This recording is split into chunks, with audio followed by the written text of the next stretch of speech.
नमस्कार दोस्तों, हम लोग आज मध्य प्रदेश की दूसरी सीरीज को लेके आ रहे हैं, मध्य प्रदेश का पुनर्गठन। इस टॉपिक को हम बहुत डिटेल में पढ़ेंगे और मेरा टारगेट ये रहेगा कि प्रीलिम्स के साथ साथ हम मेंस के भी तैयारी इसमें कर लें यहीं पर बैठकर। और मध्य प्रदेश का पुनर्गठन, जैसा इसका नाम है, मध्य प्रदेश कितनी बार पुनर्गठित हुआ, पुनर्गठन क्या होता है, पुनर्गठन क्यों किया जाता है, इन सब पहलुओं की चर्चा आज हम इस टॉपिक के अंतर्गत करेंगे। मैंने हालांकि इसके लिए कुछ स्लाइड भी आपके लिए यहाँ पे हम लोगों ने डेवलप किया है, लेकिन हम इसको पूरी तरह से एक प्लेन बोर्ड पे पढ़ेंगे और आखिरी में हम आपको एक स्लाइड के माध्यम से इसको समझाने की कोशिश करेंगे। स्लाइड आपके लिए लाई गई है, आप उसका स्क्रीनशॉट लेकर के प्रॉपर अपनी नोट्स तैयार कर सकते हैं और आप जैसे से हम पढ़ रहे हैं वैसे वैसे भी आप कॉपी और पेन लेकर के इसको नोट्स में करते जाइएगा। मध्य प्रदेश का पुनर्गठन, आपको पता है कि मध्य प्रदेश, जैसे कि भारत जो है 1947 में हमको स्वतंत्रता मिली और इसके बाद जो है जब 1947 हम स्वतंत्र हुए तो टोटल भारत में 552 रियासतें काम कर रही थी। 552 रियासतों में भारत बटा हुआ था और इसके अलावा 552 रियासतों के अलावा भारत में 11 ऐसे ब्रिटिश इंडिया स्टेट थे जहां पर ब्रिटिशर जो थे डायरेक्ट अपना शासन कर रहे थे।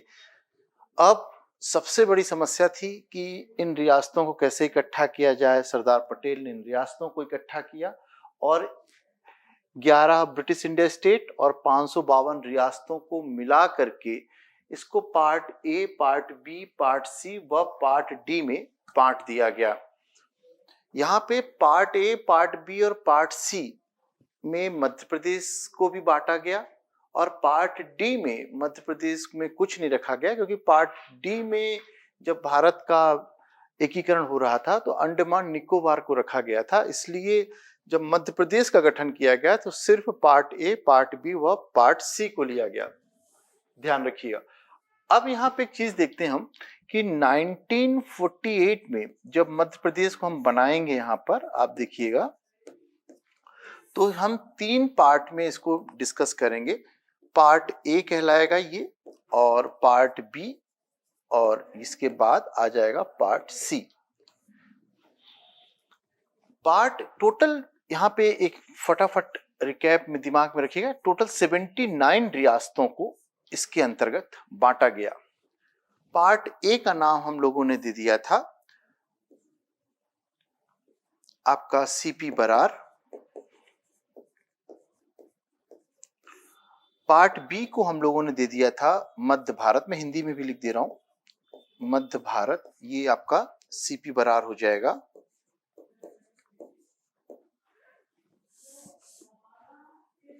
सीपी बरार हो जाएगा। और इसके बाद पार्ट सी में जो रहेगा विंध्य प्रदेश, विंध्य प्रदेश, और इसी में साथ में रखा गया था भोपाल रियासत को, भोपाल रियासत को। याद रखिएगा, पार्ट ए में कुल 15 रियासतों को रखा गया, पार्ट बी में 25 रियासतों को रखा गया, पार्ट सी में विंध्य प्रदेश के अंतर्गत 38 रियासतों को रखा गया और एक रियासत को यहाँ पे रखा गया। अगर हम इसको जोड़े 5 5 10 19 और 3 2 5 1 6 1 7, 79 रियासतें इस तरह से मध्य प्रदेश में लाई गई और इन 3 श्रेणी में इसको रखा गया। इसको सीपी बरार कहते हैं। अब हम एक एक पार्ट को अलग अलग देखेंगे। पार्ट ए में किसको रखा गया, पार्ट बी में किसको रखा गया, पार्ट सी में किसको रखा गया है। ठीक है, तो ध्यान रखिएगा, पार्ट ए में जो है, पार्ट ए मतलब आपका सीपी बरार, सीपी बरार का मतलब होता है, तो याद रखिए यहां पर हम लोगों ने लिया है विदर्भ को, फिर यहां पर हम लोगों ने लिया है महाकौशल को, और यहां पर हम लोगों ने लिया है छत्तीसगढ़ को। इन तीनों को मिला करके हमारा सीपी बरार बन गया। विदर्भ पूरी तरह से मराठी बोलने वाले लोगों का क्षेत्र था। और इन तीनों की जो राजधानी बनाई गई वो बनाई गई नागपुर को। किसको बनाई गई? नागपुर को। तो ये पहला पार्ट था सीपी बरार। और सीपी बरार के अंदर हम लोगों ने कितनी रियासतों को रखा हुआ? तो 15 रियासतों का ये एक तरह से समूह था, बड़ी बड़ी रियासतों का ये समूह था। तो ये हमारा, इससे बन गया हमारा पूरा पार्ट ए। ध्यान देते हैं पार्ट बी में क्या बना। तो पार्ट बी में आते हैं। पार्ट बी में हम लोगों ने रखा था मध्य भारत को। और मध्य भारत 25 रियासतों का समूह था, ये ध्यान रखिएगा। इसकी 2 कैपिटल बनाई गई मध्य भारत में।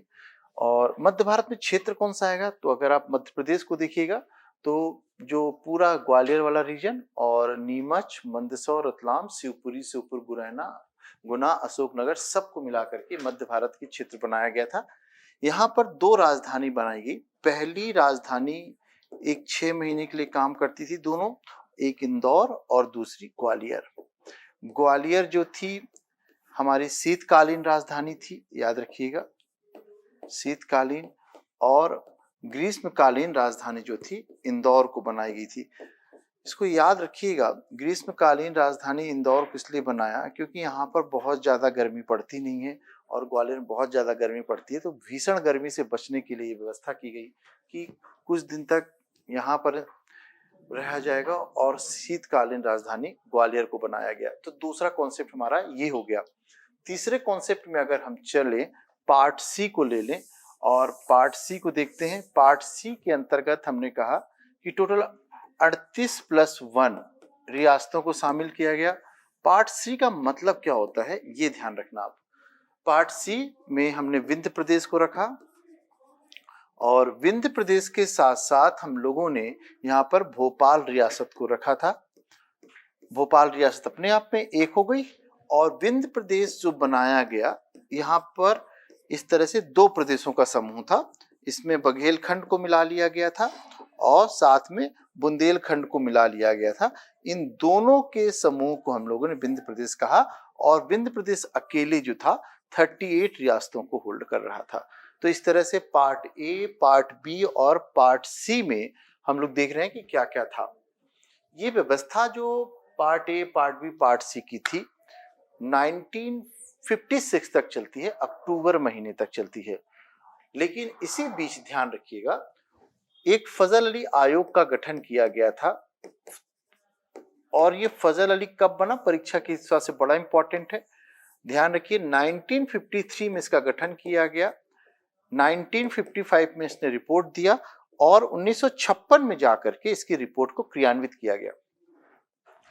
यह एक 3 सदस्यीय आयोग था, इसको ध्यान रखना है हमें। 3 सदस्यीय आयोग था। फजल अली इसके अध्यक्ष थे, के.एम. पडिक्कर और हृदयनाथ कुंजरू। कौन कौन? 2 सदस्य इसके और थे, ध्यान रखिए, के.एम. पडिक्कर और दूसरा हृदयनाथ कुंजरू। ये इसके 2 अन्य सदस्य थे, कुंजरू। तो इन्होंने जो है, तीनों लोगों ने मिलकर भारत को एक अलग तरीके से पुनर्गठित करने की बात कही, सुझाव दिया, क्योंकि लगातार मांग उठ रही थी कि भारत को नए नए राज्यों का भाषाई आधार पर पुनर्गठन किया जाए। फजल अली पहला आयोग था। इसके पहले 2 आयोग और बनाए गए थे, एक था दर आयोग और दूसरा था जेवीपी आयोग। इन दोनों आयोगों ने मना कर दिया था कि भाषा के आधार पर नए राज्यों का गठन भारत में नहीं होना चाहिए था। लेकिन वर्तमान हालात को देखते हुए फजल अली ने कहा था कि अभी ऐसा समय आ गया है कि भाषा के आधार पर राज्यों का गठन कर देना चाहिए। यद्यपि फजल अली ने यह भी स्पष्ट कहा था कि भाषा के आधार पर राज्यों का गठन कोई सिद्धांत का काम नहीं करेगा, कोई प्रिंसिपल नहीं रहेगा, बल्कि अन्य आधारों को भी इसके साथ भविष्य में शामिल किया जाएगा। तो ये फजल अली आयोग को लागू किया गया। जब लागू किया गया तो मध्य प्रदेश का भी एक तरह से पुनर्गठन हुआ और जो पार्ट ए, पार्ट बी और पार्ट सी था, इसको समाप्त किया गया और इसकी जगह पर पूरे मध्य प्रदेश को संभाग व जिले के आधार पर गठित किया गया। लेकिन इस पुनर्गठन में कुछ लेन देन का काम हुआ, कुछ क्षेत्र दूसरे राज्यों पर गए और कुछ क्षेत्र दूसरे राज्यों से हमारे यहाँ आए। तो अगर मैं कहूं कि पार्ट ए ऐसा था कि सिर्फ पार्ट ए से क्षेत्र गए, पार्ट ए से क्षेत्र गए और पार्ट बी से भी क्षेत्र गए और आए, लेकिन पार्ट सी में कोई इंपैक्ट नहीं पड़ा। ध्यान रखिएगा मैं क्या कह रहा हूं, पार्ट ए से भी क्षेत्र गए, पार्ट बी से भी क्षेत्र गए और यहाँ पे क्षेत्र आया भी, यहां से सिर्फ गया, और पार्ट सी में जो है कोई प्रभाव नहीं पड़ा था। यहाँ पे दिमाग में रखना है हमें, पार्ट सी में कोई भी इंपैक्ट नहीं पड़ा, कुछ भी नहीं हुआ, जैसा का तैसा इसको मिला लिया गया। पार्ट ए में जो हमने आपने देखा होगा विदर्भ वाला क्षेत्र था, जो विदर्भ का क्षेत्र था, उस विदर्भ चूंकि पूरा मराठी भाषा क्षेत्र था, इस पूरे विदर्भ को उठा करके महाराष्ट्र को दे दिया गया। और इसके अंतर्गत कौन कौन से जिले दे दिए गए इनको, तो उसका भी एक बार नाम देख लीजिए। यहाँ पर वर्धा दे दिया गया, नागपुर दे दिया गया, चांदा दे दिया गया, यवतमाल, बुल्ढाना, अमरावती, ठीक है, वर्धा, नागपुर, चांदा, बुल्ढाना, यवतमाल और आपका अमरावती, इस तरह से करीब 2 और जिले थे, एक्सेट्रा कर दीजिए। यहाँ पे इन जिलों को चूंकि मराठी भाषी क्षेत्र थे, इनको सबको उठा करके दे दिया गया। किसको दे दिया गया, महाराष्ट्र को दे दिया गया। पार्ट बी से क्या परिवर्तन किया गया, तो पार्ट बी से ध्यान रखिएगा, एक यहाँ की सुनेल टप्पा, मंदसौर में एक जगह है सुनेल टप्पा, इसको हम लोगों ने उठा करके किसको दे दिया, राजस्थान के कोटा को दे दिया। और कोटा से सिरोंज को उठा करके मध्य प्रदेश में मिला लिया गया, मध्य प्रदेश के विदिशा जिले में सिरोंज को मिलाया गया। तो ध्यान रखिएगा, सिरोंज का आगमन हो रहा है, सुनेल टप्पा जा रहा है, विदर्भ से ये क्षेत्र हमारे बाहर जा रहे हैं, वर्धा जा रहा है, नागपुर जा रहा है, चांदा जा रहा है, यवतमाल, बुल्ढाना, अमरावती एक्सेट्रा 2 और हैं, तो टोटल मिलाकर के 8 गए थे यहाँ से। इसके बाद देखिएगा, तो ये परिवर्तन किया गया और इस परिवर्तन के साथ एक नए मध्य प्रदेश का उदय हुआ। और नया मध्य प्रदेश कब आया, 1 नवंबर 1956 को नए मध्य प्रदेश का उदय हुआ। और नए मध्य प्रदेश का उदय हुआ 9 संभाग और 43 जिले के साथ। कैसे हुआ, 9 संभाग व 43 जिलों के साथ इसका उदय हुआ। मतलब पहली बार भारत अब संभागीय व्यवस्था व जिले वाली व्यवस्था को देखने जा रहा। पार्ट सिस्टम को हटाया गया पूरी तरह से और मध्य प्रदेश एक नए रूप में आया। 1 नवंबर 1956 को मध्य प्रदेश की स्थिति ये थी कि मध्य प्रदेश 9 संभाग और 43 जिलों के साथ गठित हो गया। ये स्थिति 1972 तक एज इट इज चलती रही। 1972 में 2 नए जिले बनाए गए। पहला जिला बनाया गया भोपाल, और ये किससे बन रहा है, सीहोर से बन रहा है। पहले ये सीहोर की तहसील थी और अब इसको अलग जिला बना दिया गया। और दूसरा बना दिया गया राजनांद गांव को बना दिया गया, इसको अलग किया गया जाकर के दुर्ग से। अब यहां तक चला। 1980 में फिर से एक परिवर्तन किया गया। परिवर्तन ये किया गया कि 3 नए संभाग यहाँ पर जोड़ दिए गए और संभाग की संख्या 3 कौन कौन सी थी, देखिएगा। चंबल सबसे उत्तरी संभाग बन गया, इसके बाद होशंगाबाद आ गया नीचे वाला हमारा, जिसमें आपका हरदा बैतूल को हमने शामिल किया है। और तीसरा हम लोगों ने ले लिया था बस्तर संभाग को, जो वर्तमान में छत्तीसगढ़ पे। इन तीनों को जोड़ने के बाद मध्य प्रदेश की स्थिति 1980 में ये हो गई कि अब हमारे पास 45 संभाग और 12 जिले 45 जिले व 12 संभाग अस्तित्व में आ गए। लगातार जिलों की मांग हो रही थी और 1983 में मध्य प्रदेश शासन के द्वारा एक बी आर दवे कमेटी का गठन किया गया। बी आर दवे कमेटी का गठन किया गया और इस कमेटी की अनुशंसा आई तो 83 में थी, लेकिन इसकी अनुशंसा को लागू किया जा करके मई 1990 1908 में, और इसकी अनुशंसा के आधार पर मध्य प्रदेश में 10 नए जिलों की स्थापना की गई और इस तरह से 45 से जिले बढ़ के हो गए 55। लेकिन जिन जिलों को जिला नहीं बनाया गया था और घोषणा की गई थी, उनके द्वारा इसका बड़ा विरोध किया गया कि उन्हें भी जिला बनाया जाए। तब मध्य प्रदेश शासन ने आनन फानन में एक सिंह देव कमेटी का गठन किया और सिंह देव कमेटी की अनुशंसा पर ये कमेटी कब गठित हो रही है? 1998 पे गठित हो रही है और 6 जिले और नए बना दिए गए, ध्यान रखना। और तब इस तरह से हमारे जिलों की संख्या हो गई थी 55 और 6 जाकर के 61 जिले हमारे पास हो गए। संभाग कितने चल रहे हैं? संभाग जो है पैरेलली हमारे 12 चल रहे हैं। यहाँ पर थोड़ा सा और गहराई में जाके पढ़ लेते हैं। जो ये 10 जिले जोड़े गए, वर्तमान में मध्य प्रदेश उनमें से कितने जिलों को अपने पास होल्ड कर रख रहा है? तो ये हमको ध्यान रखने वाली बात है कि यहाँ पर हम लोगों के पास अभी भी 4 जिले बैठे हुए हैं, जो बाकी 6 छत्तीसगढ़ चले गए बनने के बाद। तो ये 4 कौन कौन से हैं इसको भी देख लीजिए। बड़वानी, डिंडोरी, फिर इसके बाद श्योपुर, फिर इसके बाद कटनी। ये 4 जो थे हमारे, 4 के 4 जिले अभी हमारे पास प्रेजेंट में हैं। और इस 3 से जो बनाया गया था, यहां से भी 3 हमारे पास अभी एज प्रेजेंट है। जो कौन कौन से हैं? हरदा, उमरिया और आपका नीमच। तो ये ध्यान रखिएगा, ये 7 जिले मतलब 16 जिले जो बनाए गए थे, उसमें से अभी हमारे पास 7 हैं और 9 चले गए छत्तीसगढ़ के पास। तो ये स्थिति रहेगी हमारी अभी। अब 1998 तक हम पहुंच चुके हैं। अब हम चलते हैं 2000 में। जब आपको पता ही है कि 2000 में क्या होने वाला है।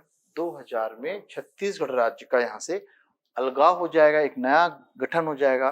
तो सन 2000 में मध्य प्रदेश की स्थिति क्या थी? तो याद रखिएगा, हमारे पास 10 राज्य हो रहे हैं, 61 जिले हो रहे हैं, 10 संभाग हो रहे हैं और 61 जिले हो रहे हैं। 2000 को जैसे ही छत्तीसगढ़ का गठन होगा, तो अब हम इस 61 जिलों में से 16 जिले इनको देंगे और ये 3 संभाग को लेके चले जाएंगे यहाँ से। और ये 3 संभाग किसको किसको लेके जा रहे हैं? बिलासपुर को लेके जा रहे हैं, इसके बाद ये रायपुर को लेके जा रहे हैं और तीसरा जो है ये बस्तर संभाग को लेके, 3 संभाग लेके चले गए और 16 जिले। तो अब मध्य प्रदेश में बचेंगे कितने? 1 नवंबर की स्थिति को, 1 नवंबर 2000 की स्थिति में मध्य प्रदेश की क्या स्थिति बचेगी? तो आप देखिएगा, एमपी 9 संभाग और आपके 45 जिले अब मध्य प्रदेश के पास बच रहे हैं। ये लगभग उतनी ही स्थिति है, 2 जिले ज्यादा हैं। जहां से हमने 1956 से जो जर्नी शुरू की थी, वहीं पर भी 9 संभाग 43 जिले थे, यहाँ पे 9 संभाग और 45 जिले आ रहे हैं। ये कब की स्थिति है? 1 नवंबर 2000 की स्थिति है। इसके बाद मध्य प्रदेश में फिर से जिला बनने की अभी परिस्थितियां आने वाली हैं। इसको कैसे याद करेंगे? क्वेश्चंस मेरा जहां तक सोचना है, मध्य प्रदेश पीएससी 2000 के बाद जितने नए जिलों का गठन किया है, वहां से क्वेश्चंस आपसे उठाएगी निश्चित रूप से।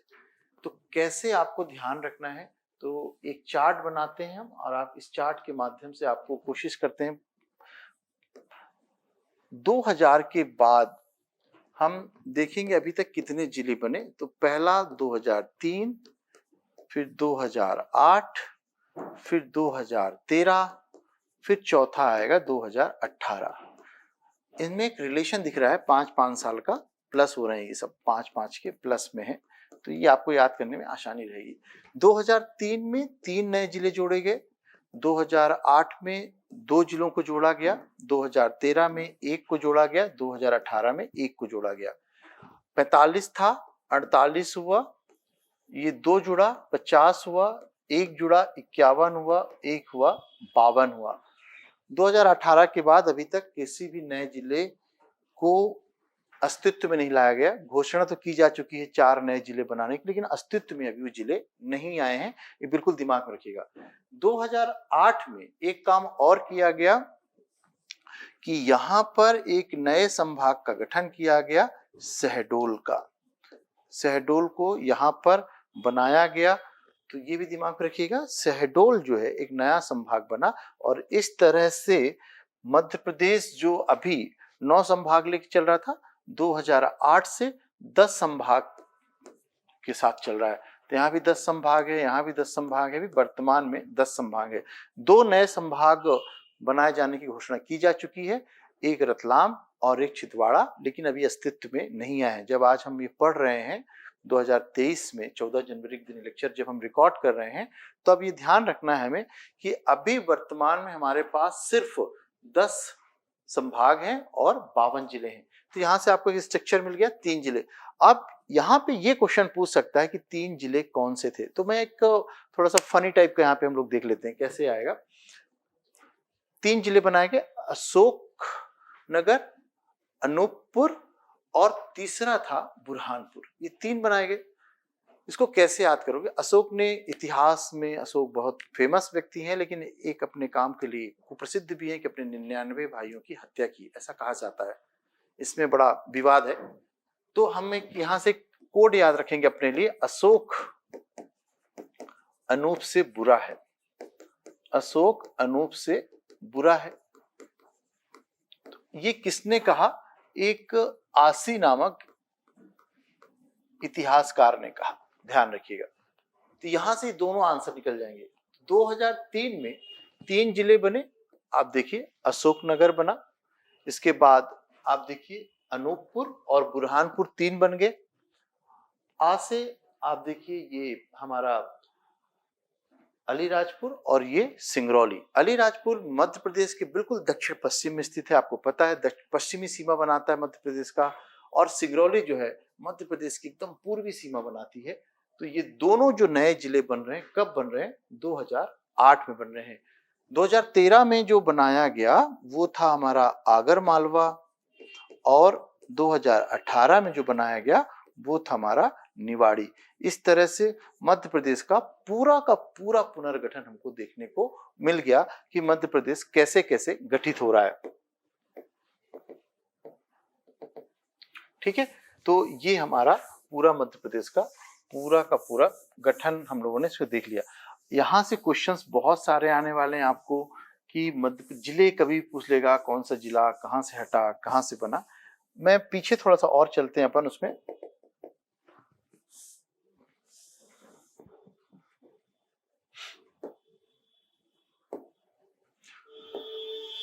देखिए जो मैंने आपको पढ़ाया है वो सब स्लाइड के थ्रू भी मैंने लिखा हुआ है, आप इसको बिल्कुल स्क्रीनशॉट में ले सकते हैं। 79 रियासत के साथ रखा गया, पार्ट ए में 15 रियासत, फिर पार्ट बी में 25, 38 और भोपाल एक अपने आप में खुद की रियासत थी। फिर 8 जिले किसको किसको दिया गया? तो ये देखिए यहाँ पे भंडारा, यवतमाल, वर्धा, अंकोला, नागपुर, चांदा, बुल्ढाना व अमरावती को दिया गया। तो ये जो मैंने आपको पढ़ा दिया वो पूरा का पूरा यहाँ पे हम लोगों ने लिख दिया है आपके लिए। पूरी तरह से ये स्लाइड बनी हुई है। फजल अली आयोग क्या क्या आया इसको भी हमने आपके यहाँ पर डिफाइन कर दिया है। इसके बाद 3 संभाग और ये वर्तमान स्थिति तक, ये हम लोग अभी मध्य प्रदेश यहाँ तक पढ़ लिए हैं।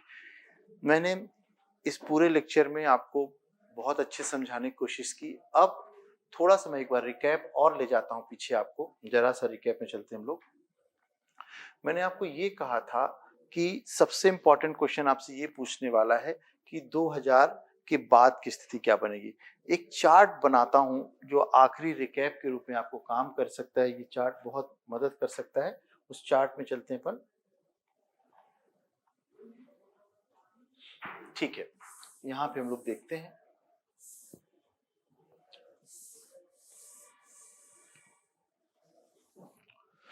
यहाँ पे देखना, एक मध्य प्रदेश ले लेते हैं अपन, फिर इसको ऐसे बांट लेते हैं 1956 का मध्य प्रदेश, फिर 1972 का मध्य प्रदेश, फिर 1980 का मध्य प्रदेश, और इसके बाद 1998 का मध्य प्रदेश, और यहाँ पे ले लेते हैं 2000 के बाद का मध्य प्रदेश। 1956 में हमने कहानी शुरू की, 9 संभाग 43 जिलों के साथ कहानी शुरू की हम लोगों ने। इसके बाद यहाँ पहुंचते पहुंचते 9 45 हो गया, यहाँ पहुंचते पहुंचते हमारा ये 12:45 तक पहुंच गया, 2 संभाग नए क्रिएट हो गए। 1998 में, है ना, 2 महीने तोड़ देते हैं इसको मई और इसको जून लिख देते हैं। मई में हमने 10 जिले बनाए, तो इसका परिणाम ये हो गया कि ये 45 से पहुंच के सीधे 55 हो गया, संभाग 10 ही रहे। यहाँ पर हमने फिर 6 जिले बना दिए, ये बढ़ के हो गया हमारा 61 और संभाग हमारा एज इट इज 10 रहा। 2000 की स्थिति देख लेते हैं पहले। 2000 के दिन क्या होने वाला है, जब 2000 में छत्तीसगढ़ का फॉर्मेशन होगा और इस छत्तीसगढ़ जब बनेगा तो छत्तीसगढ़ कितना लेके चला जाएगा, 3 और 16 जिला लेके चला गया। परिणाम ये हुआ कि मध्य प्रदेश में अब पुनः से 9 और 45 जिले हमारे पास बच जाते हैं। एक तो पहला चार्ट हमारा ये हो गया, जो आप इसको बना लीजिए। आप देख रहे हैं क्या है, मध्य प्रदेश में 56 की स्थिति बता रहा हूँ, 9 और 43, 9 संभाग 43 जिलों के साथ हम अपनी जर्नी शुरू करते हैं। यहाँ पे 1972 आते आते 2 नए जिलों का फॉर्मेशन कर दिया, संभाग वही है। यहाँ पर आते आते हमने 3 नए संभाग जोड़ दिया, इस कैटेगरी में 3 जुड़ गया, इस कैटेगरी में यहाँ पे 2 जुड़ा था। इसके बाद 98 एक बड़ा परिवर्तन का युग, करीब आप देखिए 16 जिले बनाए गए। कमेटी का नाम याद रखिएगा, BR Dave committee, Singhdeo committee बनाई गई और यहाँ पे 10 जिले जुड़े, 55 हो गए, 6 जुड़े, 61 हो गए। 2000 में छत्तीसगढ़ का फॉर्मेशन हुआ, छत्तीसगढ़ को भी 3 राज्य और 16 जिले छत्तीसगढ़ के क्षेत्र में चले गए, बचे हमारे पास 9 और 45। एक तो पहला ये। इसके बाद यहीं पर एक चार्ट और बना लीजिए, तो 2000 के पहले वाला चार्ट हो गया और 2000 के बाद की स्थिति में आपको सब कुछ पहले हमने रिकैप करा दिया, यहाँ पे फिर से कर लेते हैं। 2003 आपका, इसके बाद आ जाएगा 2008, 2013 और 2018। ध्यान रखना यहाँ पर 3 जिला बना। जर्नी कहाँ शुरू हो रही है, 2000 में कितनी जर्नी हो रही है हमारी, 9 और 45 के साथ जर्नी शुरू कर रहे हैं हम लोग, 45 जिले 9 संभाग के साथ, तो 3 जिले जुड़ेंगे, इसका परिणाम होगा 48 जिले हो गए। यहाँ पर 2 जिले और 1 संभाग जोड़ा जाएगा, तो इसका परिणाम ये होगा कि अब हम लोग 10 संभाग और 50 जिले के साथ बैठ गए। यहाँ पर 1 जिला, यहाँ पर 1 जिला, यहाँ पर आते आते 51, यहाँ पे आते आते 52 जिले। संभागों की संख्या भी 10 चल रही है, अभी भी 10 चल रही है यहाँ पर, है ना। तो याद रखिए, ये वाला एक चार्ट हो गया 2000 बाद की स्थिति। 2000 के बाद की स्थिति क्या है, ये दिखाया इसमें। अब मैंने आपको बीच लेक्चर में ये कहा था कि 4 नए जिलों को जोड़ने की घोषणा की जा चुकी है। ये 4 जिले कौन कौन से हैं, आप इसको भी समझ लीजिए। गुना से चचौड़ा को अलग किया जा रहा है, गुना को चचौड़ा से अलग किया जा रहा है, पहली कंडीशन। दूसरी बात जो है, हम लोगों ने देवास से जो है बागली को अलग किया गया है, इसको एक नया जिला बनाने की घोषणा की जा चुकी है, हालांकि अभी अस्तित्व में नहीं आया, लेकिन घोषणा सरकार ने कर दी है बागली को।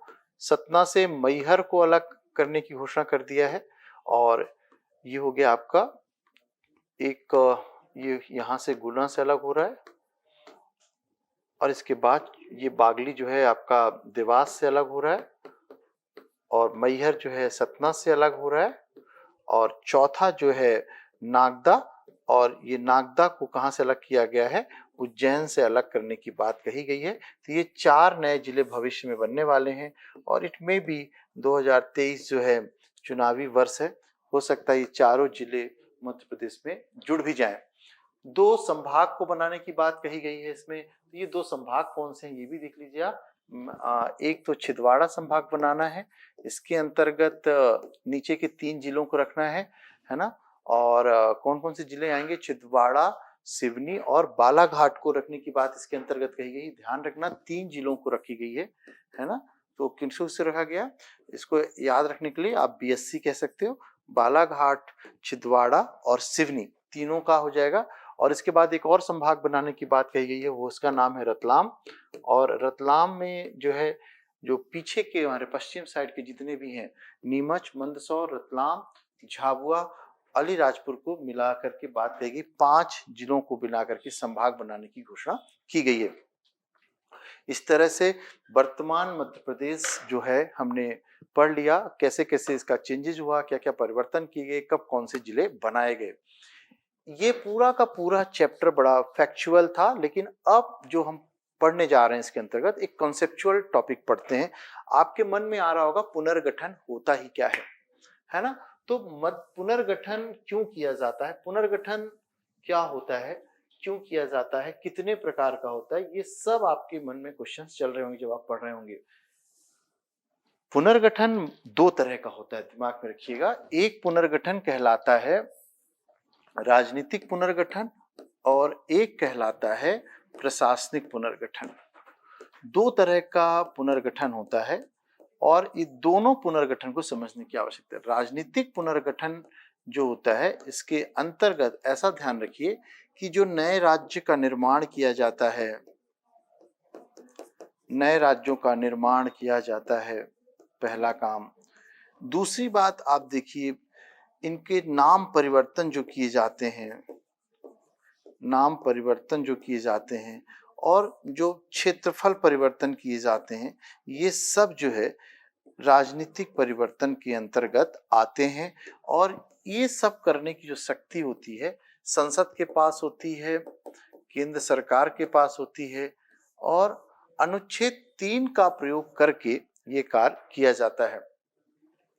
जो प्रशासनिक पुनर्गठन होता है, ये क्या होता है? प्रशासनिक पुनर्गठन के अंतर्गत नए संभाग का निर्माण करना या नए जिले का निर्माण करना, नई तहसील का निर्माण करना, ये सब काम आते हैं और ये जो है राज्य सरकार के अधीन आता है। ये जो है राज्य सरकार के अधीन हमको देखने को मिलता है।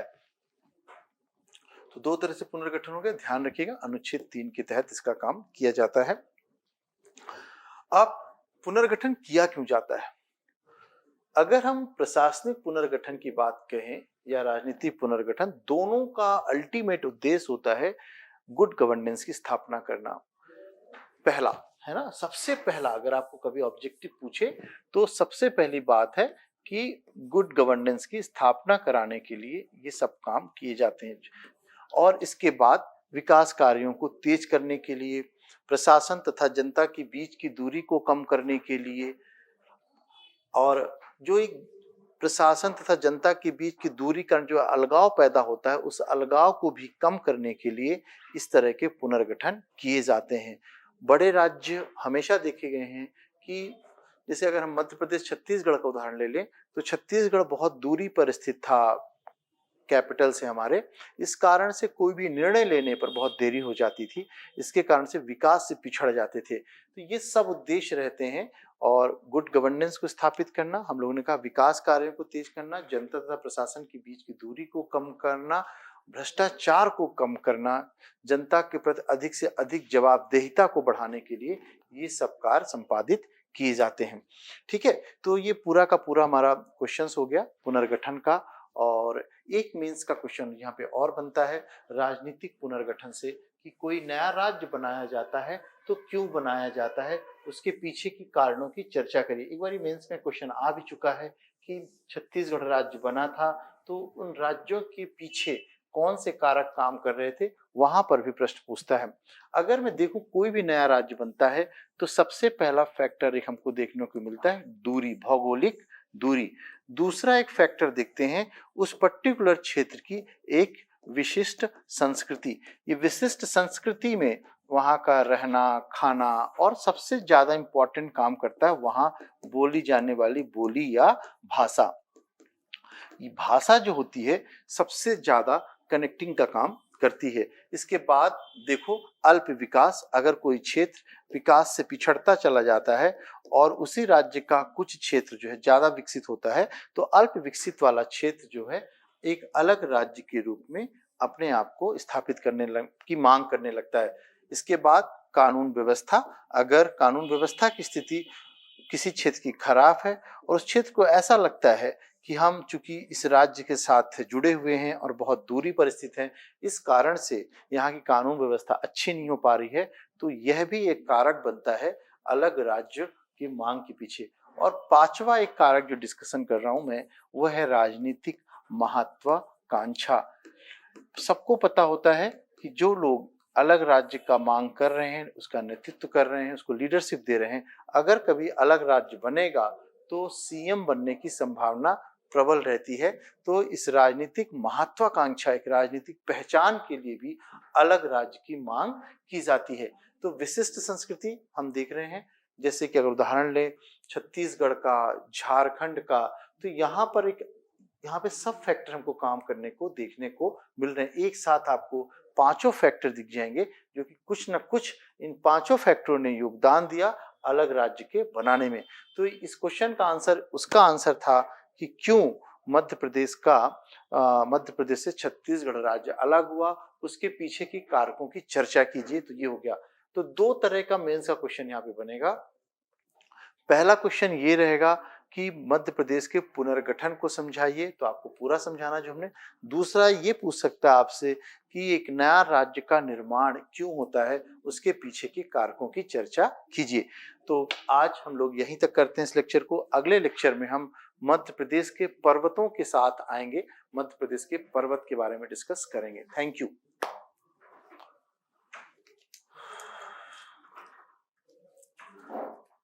ठीक था भाई? कोई सुझाव तुम्हारे?